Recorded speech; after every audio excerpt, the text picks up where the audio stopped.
오늘 우리에게 주시는 하나님의 말씀은 로마서 8장 12절에서 17절까지 말씀입니다.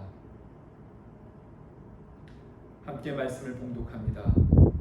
그러므로 형제들아, 우리가 빚진 자로 돼 육신에게 져서 육신대로 살 것이 아니니라. 너희가 육신대로 살면 반드시 죽을 것이로되 영으로서 몸의 행실을 죽이면 살리니 무릇 하나님의 영으로 인도함을 받는 사람은 곧 하나님의 아들이라. 너희는 다시 무서워하는 종의 영을 받지 아니하고 양자의 영을 받았으므로 우리가 아빠 아버지라고 부르짖느니라.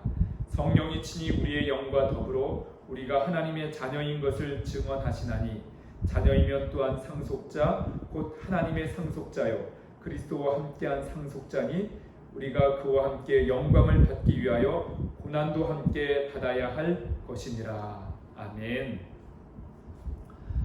기억에 남는 음식, 그리운 음식은 역시 엄마 밥상인 것 같습니다. 아주 어렸을 때 먹었던 음식인데요, 싱싱한 생태, 명태 아시죠? 금방 바다에서 잡은 그 생태에 배추와 물을 넣고 소금으로 맛을 낸 국에 밥을 말아서 금방 꺼내온 잘 익은 김장김치에 한 그릇 뚝딱 비웠던 그 맛, 저는 잊을 수가 없습니다. 제가 목사로서, 설교자로서 한 가지 소망을 가져봅니다. 집밥 같은 말씀, 엄마 밥상 같은 말씀으로 세월이 흘러도 우리 성도들의 기억 속에 오래 기억되는 말씀을 전하고 싶습니다. 화려하지 않으면서도 어렵지 않게 성도님들의 마음속에 그 말씀이 남아서 샘물같이 솟아나는 기쁨과 평안을 주는 그런 말씀을 전하고 싶습니다. 아멘. 오래전에 유치부 아이들과 함께 불렀던 찬양이 생각납니다. God is so good. 영어로도 부르는 아주 쉬운 찬양인데요, 참 좋으신 하나님, 이런 찬양입니다. 좋으신 하나님, 좋으신 하나님, 참 좋으신 나의 하나님. 천사 같은 아이들의 눈망울과 순수한 목소리로 좋으신 하나님을 함께 불렀던 그때 참 행복했습니다. 사랑하는 성도 여러분, 하나님 참 좋으신 분이시죠? 하나님에 대한 생각, 하나님에 대한 이미지가 그 사람의 인생을 결정짓고 그 사람의 인생을 지어갑니다. 우리 마음속에 영적인 싸움이 늘 있습니다. 한편은 하나님을 참 좋으신 분으로 생각하는, 그렇게 신뢰하고 믿을 수 있도록 도와주시는 성령님의 역사가 있고, 반대로 하나님의 모든 것을 불신하도록 잘못된 생각을 심어주는 악한 영, 곧 사단의 방해가 존재합니다. 지금도 우리 마음 전쟁, 이 전쟁에서 승리를 주시는 성령님을 의지하면서 이 하나님의 말씀 속으로 들어가기를 원합니다. 이 로마서는 기독교의 복음, 이 좋은 소식이 무엇인지를 깊이 깊이 있게 설명해주는 그런 말씀입니다. 이 복음을 이해할 수 있도록 우리를 설득하는 것이 바로 바울의 권면입니다. 그래서 중간중간에 아주 중요한 접속사인 그러므로를 쉽게 발견할 수 있습니다. 오늘 본문 말씀도 그러므로 이렇게 시작합니다. 이 그러므로 앞의 내용이 무엇인지 분명하게 알 때에 그 다음 그러므로 이후에 권면의 말씀, 또 증거하는 말씀을 충분히 이해할 수가 있습니다. 바울은 무척 괴로운 마음으로 고백합니다. 오라, 나는 곤고한 사람, 비참한 사람이라고 고백합니다. 죄와 사망의 법 아래에서 신음하는 자신을 누가 건져낼 수 있을까? 그는 절망합니다. 이번 장마로 인해서 홍수가 나서 급류에 휩쓸려가는 그런 아이도 있었고, 많은 사람들이 죽음을 당했습니다. 누가 건져낼 사람이 없으면 거기서 죽음을 맞게 되는 거죠. 바울은 스스로의 힘으로도 또 다른 어떤 대상으로도 자기를 이 죄와 사망의 죽음의 권세에서 건져낼 수 있는 존재는 아무도 없다는 것을 깨달았습니다. 그래서 절망할 수밖에 없습니다. 그런데 그러한 그 절망의 자리에서 유일한 소망의 빛을 발견했습니다. 아니, 그 소망의 빛이 찾아왔습니다. 바로 하나님의 아들 예수 그리스도십니다. 그래서 바울은 로마서 7장 마지막 절에 하나님께 감사한다고 선포합니다. 하나님 감사합니다. 절망에서 바로 이 소망의 빛이 되시는 예수님이 바울을 찾아왔기 때문입니다. 여러분, 야구 경기의 룰을 아시죠? 야구에서 9회 말 투아웃 상황입니다. 자기 팀이 7대4로 지고 있습니다. 그런데 찬스가 왔습니다. 만루 찬스예요.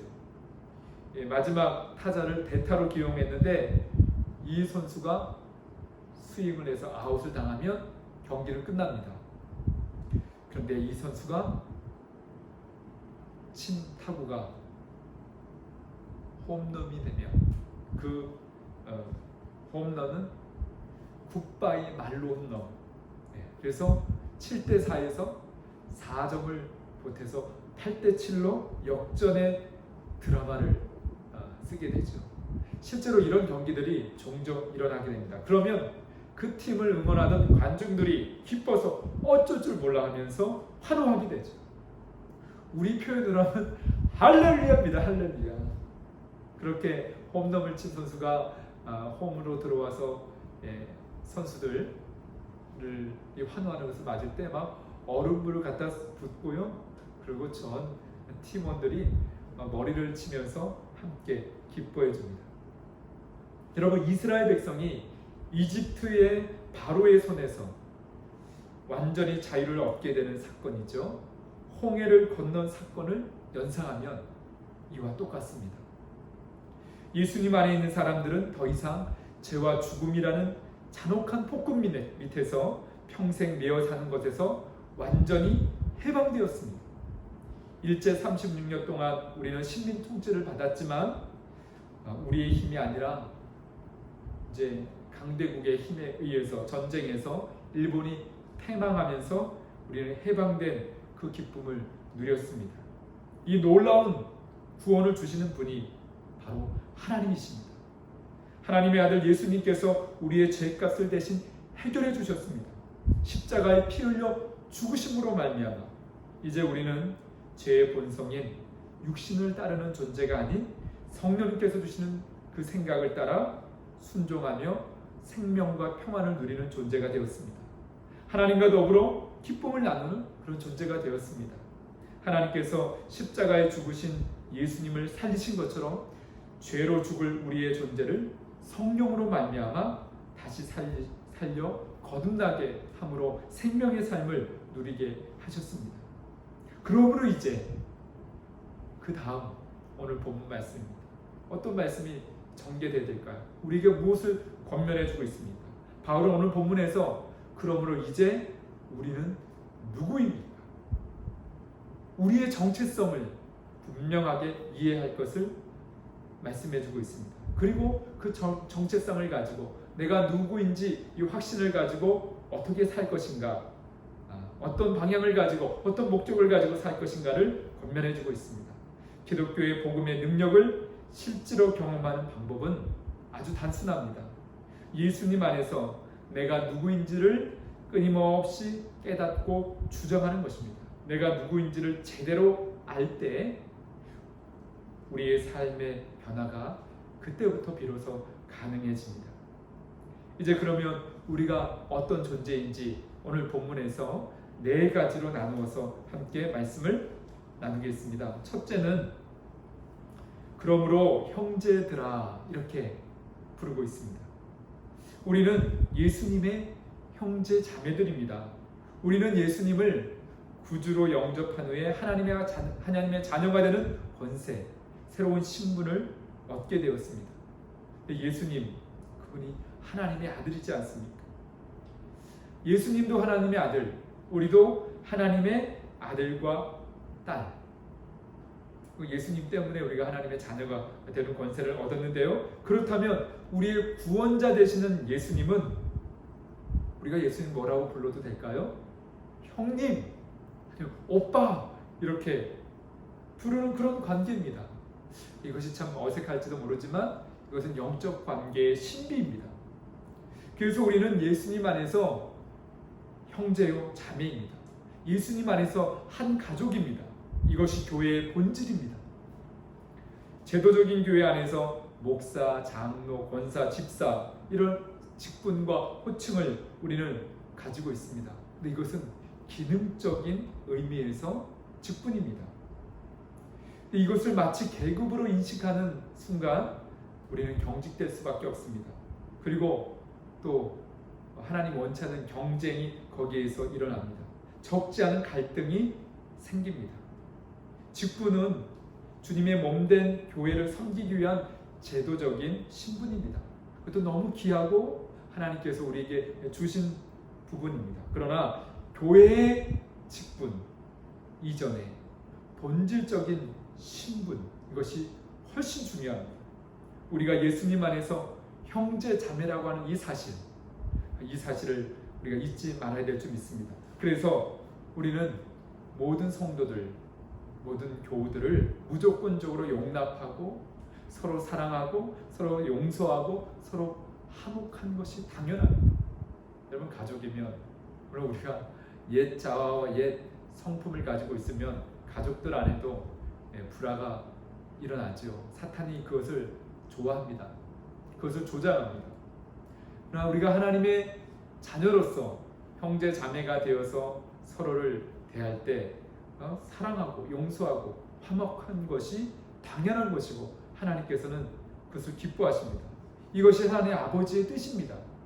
이 사랑과 평화의 관계를 위해서 하나님의 아들 예수 그리스도께서 십자가의 죽음으로 막힌 담을 허물어 주셨습니다. 그래서 유대인과 이방인이 하나가 되었습니다. 부자와 가난한 사람이 한 식구가 되었습니다. 배운 사람과 배우지 못한 사람이 함께 어울립니다. 장애인과 비장애인이 함께 동행합니다. 이것이 예수 그리스도 안에서 형제 자매된 교회의 본질입니다. 그러니까 사랑하고 용서하고 용납하시기를 주님의 이름으로 축복합니다. 두 번째, 우리의 정체성. 우리는 하나님의 사람, 곧 복음의 빚진 자입니다.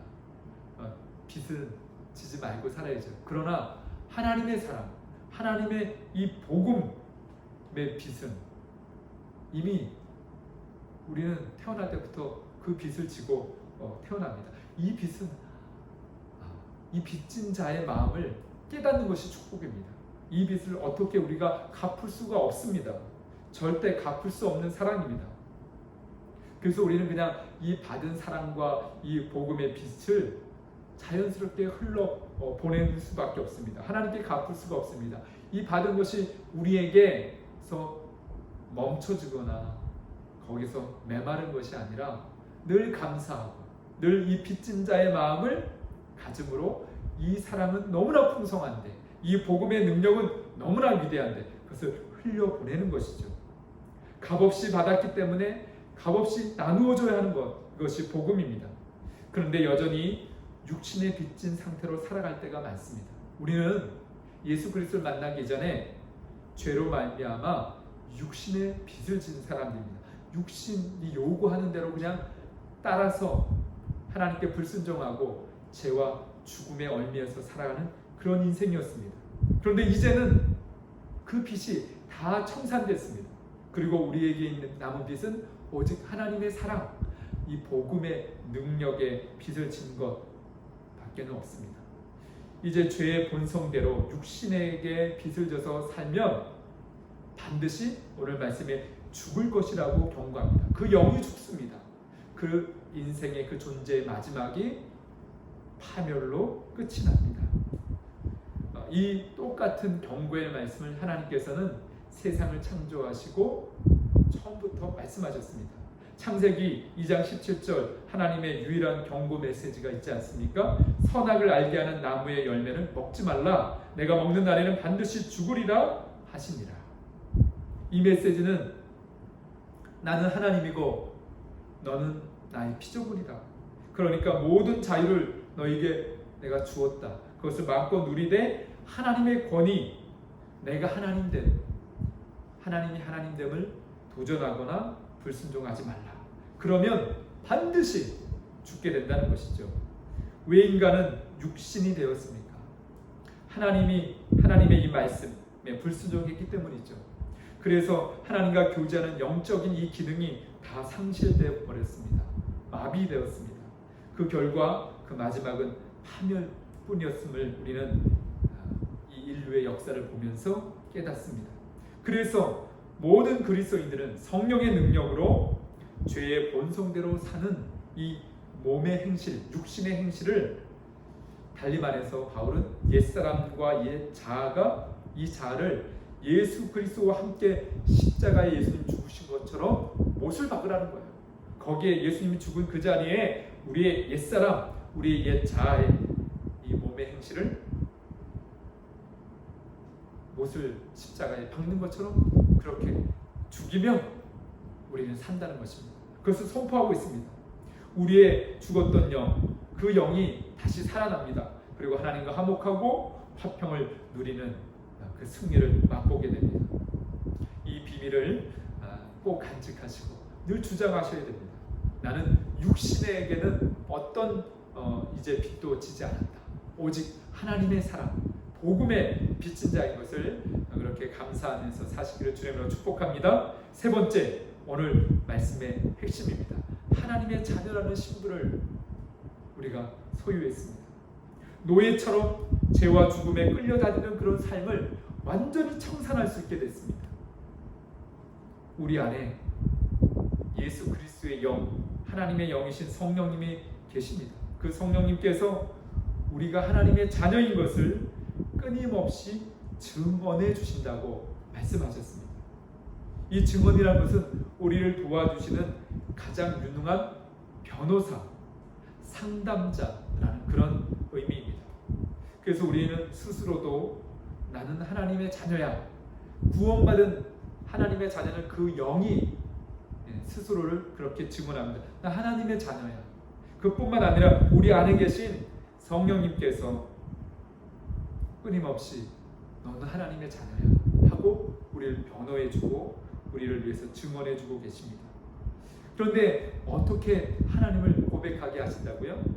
아바 아버지, 아빠 아버지죠. 아빠 아버지라고 부르실 수 있도록 성령님께서 우리 가운데 증언하십니다. 여기 아빠라고 하는 이 표현은 하나님을 아주 친밀하게 부르는 가장 가까운 사이, 그럴 때 우리를 아빠라고 부르죠. 자연스럽게. 여러분, 하나님을 친밀하게 아빠라고 자연스럽게 부를 수 있습니까? 이것이 놀라운 은혜이고 축복입니다. 처음에는 서툴고 어색합니다. 그러나 계속 아빠라고 고백하세요. 하나님을. 대부분이 그렇지 못합니다. 왜냐하면 그 이유는 우리 안에 상처가 있기 때문입니다. 충분한 사랑, 친밀한 사랑을 받아본 경험이 없기 때문에 그것이 영혼의 상처가 되어서 참 좋으신 아빠 되시는 하나님에 대해서 신뢰하지 못합니다. 그런 이미지가 없기 때문입니다. 우리가 죽을 수밖에 없는 죄인인 것을 아시고 하나님과 원수된 관계에도 불구하고 우리를 자녀 삼아 주시기 위해 친아들 예수 그리스도를 희생시키고 우리를 구원하시는 하나님, 그 하나님은 참 좋으신 아빠 하나님이십니다. 할렐루야. 그래서 누구나 달려가 안길 수 있는 분이십니다. 나를 나보다 더 잘 아시는 참 좋으신 아빠 하나님이십니다. 잘 믿어지지 않으시죠? 여전히 하나님은 무서운 아버지라고 생각하십니까? 해초리를 들고 나를 혼내시던 아버지, 또 선생님처럼 그렇게 느껴지시나요? 그 마음에 상처 입은 영혼이 그래서 먼저 치유되어야 합니다. 그 상처를 준 대상들이 있습니다. 나에게 충분한 사랑, 하나님의 사랑을 경험하지 못하게 했던 나의 권위자들을 우리는 용서해야 합니다. 예수님이 나를 용서해 주신 것처럼 나도 그 대상들을 용서할 수 있습니다. 그리고 여전히 나를 변함없이 사랑하시는 하나님의 얼굴을 믿음으로 바라보시기 바랍니다. 지금 예배드리는 이 순간에 하나님, 그분을 아빠 하나님으로 그렇게 하나님의 선하심과 인자하심을 신뢰하면서 바라보시기 바랍니다.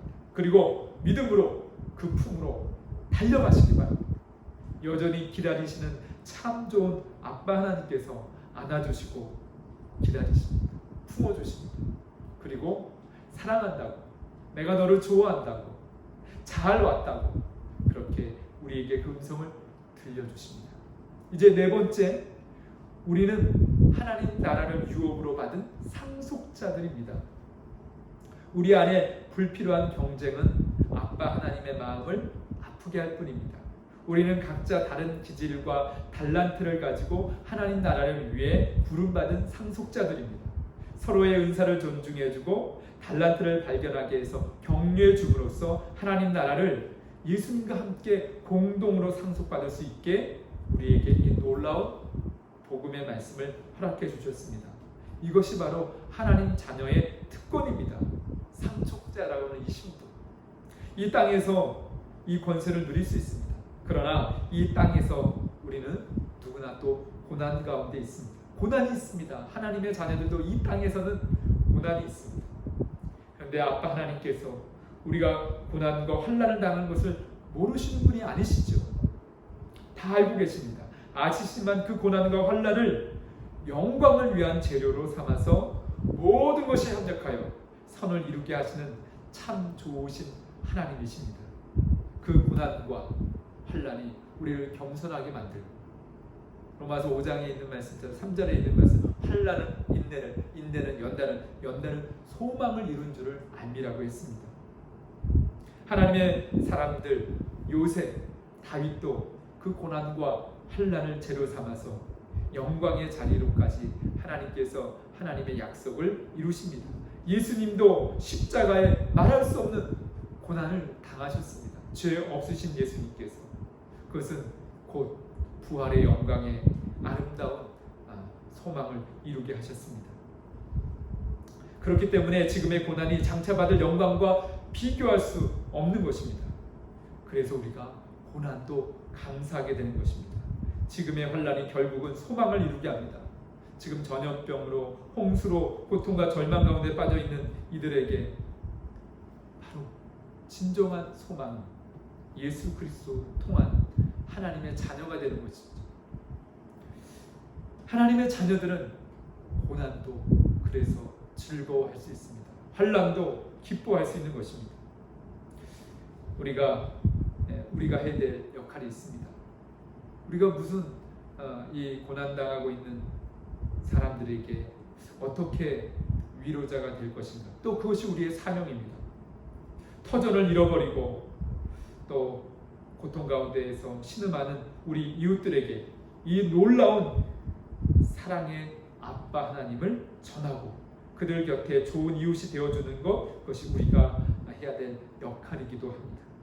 먼저는 우리가 하나님의 자녀라는 이 놀라운 특권, 이 권세를 회복하는 것입니다. 내가 먼저 사랑받고 있는 하나님의 자녀로 세워지는 것이 급선무입니다.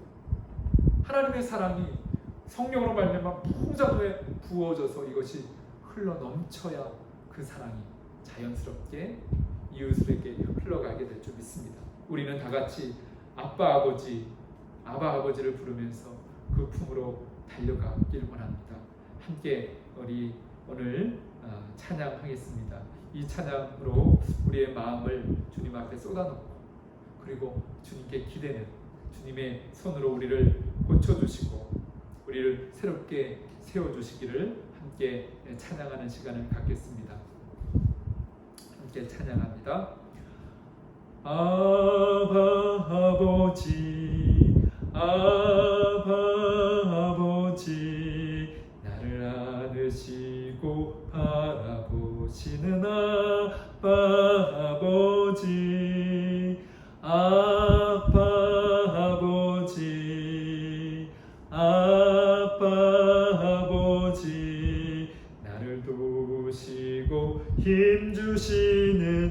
아버지,